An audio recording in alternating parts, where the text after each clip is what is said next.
Pada zaman dahulu, tepat di daerah Jawa Barat, terdapat sebuah kerajaan bernama Pakuan Pajajaran. Kerajaan tersebut dipimpin oleh seorang raja yang sangat arif dan bijaksana. Rakyat di bawah kekuasaannya sangat bahagia dan menghormati sang raja karena kepemimpinannya membuat hidup para rakyat sejahtera. Raja tersebut bernama Prabu Siliwangi. Sang Prabu mempunyai cukup banyak anak. Salah satunya bernama Putri Kandita. Ia adalah seorang gadis yang sangat cantik jelita, baik hati, dan memiliki sifat yang sama seperti ayahnya. Sang Prabu Siliwangi sangat menyayangi Putri Kandita. Dan seiring bertambahnya usia, Putri Kandita semakin memiliki paras yang cantik, dan ia merupakan anak tunggal. Maka ialah sang calon pewaris tahta Raja Prabu Siliwangi kelak. Mendengar keinginan Prabu Siliwangi untuk menjadikan Putri Kandita sebagai penerus tahta, para selir dan anak-anaknya tidak setuju. Mereka tidak rela jika Putri Kandita yang akan menjadi ratu kelak. Suatu hari, para selir dan anak-anaknya berkumpul untuk merencanakan siasat jahat untuk menyingkirkan Putri Kandita dan ibunya keluar dari istana.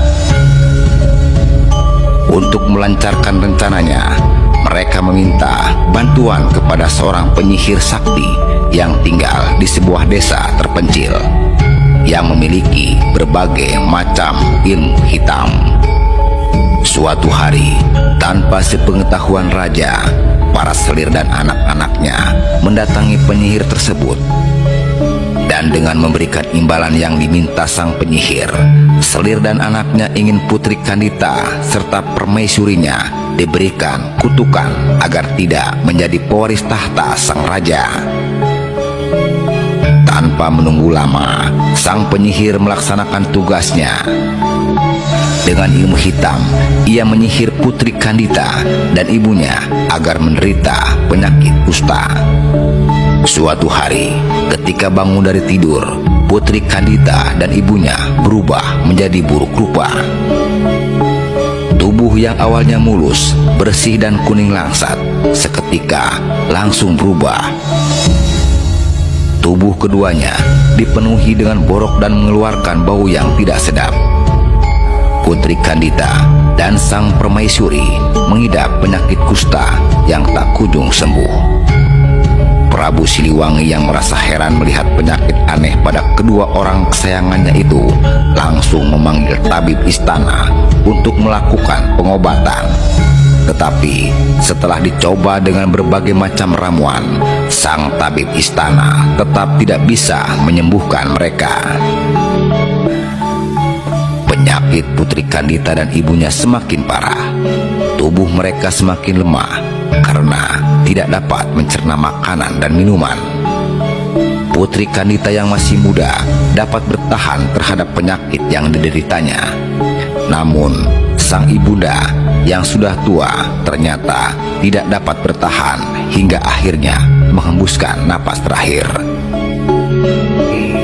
Putri Kandita dan raja sangat terpukul dengan meninggalnya permaisuri. Selama berhari-hari, Raja Prabu Siliwangi termenung sendirian. Ia merasa sangat sedih karena orang yang dicintainya sudah meninggalkan dunia terlebih dahulu. Namun, sang Prabu pun merasa sangat terpukul melihat kondisi Putri Kandita yang tidak menunjukkan tanda-tanda kesembuhannya. Ia merasa sangat cemas karena Putri Kandita yang akan menggantikan meneruskan tahta kerajaan. Suatu hari, para selir dan anaknya datang menemui raja untuk menghasut agar Putri Kandita diusir. Awalnya, raja menolak. Namun, karena takut penyakitnya menular dengan terpaksa, Prabu Siliwangi menyetujui usulan tersebut. Tanpa sepengetahuan raja, Selir dan saudara-saudaranya. Ternyata Putri Kandita mendengar pembicaraan tersebut dan sangat kecewa, dan ia memutuskan untuk melarikan diri dari istana. Dalam suasana hati yang sedih, bingung, dan tidak menentu, Putri Kandita berjalan keluar dari istana tanpa tujuan yang pasti. Selama berhari-hari, ia berjalan tanpa arah hingga akhirnya tiba di pesisir pantai selatan Pulau Jawa yang memiliki banyak batu karang dan ombak besar. Di salah satu batu karang, ia kemudian beristirahat hingga akhirnya tertidur karena kelelahan. Dalam tidurnya, Putri Kandita bermimpi mendengar sebuah suara gaib yang menyuruhnya menceburkan diri ke laut agar penyakitnya sembuh dan sehat seperti sedia kala. Ceburkanlah dirimu ke laut, Putri Kandita. Jika kamu ingin sembuh dari penyakitmu, kulitmu akan mulus seperti sedia kala. Putri Kandita pun terbangun dari tidurnya. Ia lalu merenung, meresapi kata-kata gaib tersebut. Karena ragu apakah suara itu merupakan sebuah wangsit atau hanya orang iseng yang membisik saat dia tidur. Tetapi setelah melihat sekeliling, sejauh mata memandang, yang ada hanyalah hamparan pasir putih dan ombak bergulung-gulung di sekitarnya. Oleh karena itu, yakinlah Putri Kandita bahwa suara gaib tadi merupakan sebuah wangsit yang harus dia laksanakan demi kesembuhan dirinya. Meyakini bahwa suara itu sebuah wangsit, Putri Kandita segera melakukan yang diperintahkan. Ketika menyentuh air, seluruh tubuh Kandita yang dihinggapi borok berangsur-angsur hilang dan menjadi mulus kembali. Kesembuhan Putri Kandita tidak membuatnya kembali ke istana. Dia lebih memilih untuk menetap di pantai selatan dan berbaur dengan penduduk sekitar yang sebagian besar sebagai nelayan. Sejak tinggal di sana, Putri Kandita terkenal karena kecantikan yang ia miliki. Banyak pangeran dari berbagai kerajaan datang untuk melamarnya.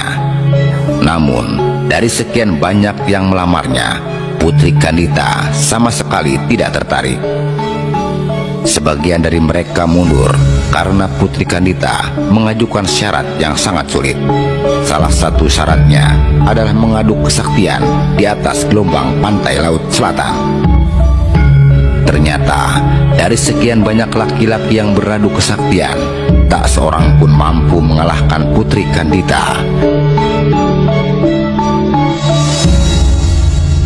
Mereka akhirnya menjadi pengikut setia yang selalu mengawal sang putri kemanapun dia pergi. Sejak itulah Putri Kandita dikenal sebagai Ratu Penguasa Laut Selatan Pulau Jawa, yaitu Nyi Roro Kidul.